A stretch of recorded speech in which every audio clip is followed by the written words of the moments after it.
Let's see.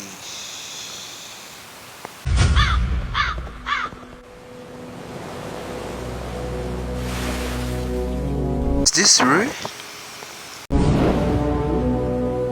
Eğinitan AJAKA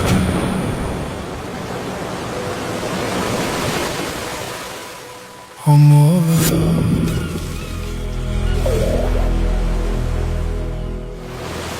Adediura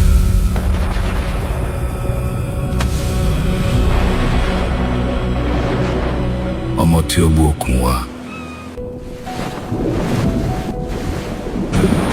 èyí ni ìtàn ìpadàbọ̀ rẹ̀ ẹ tẹ́tí ẹ gbọ́.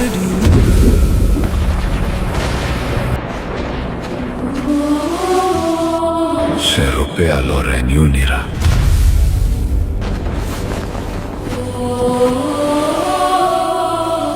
E te ti chiedo,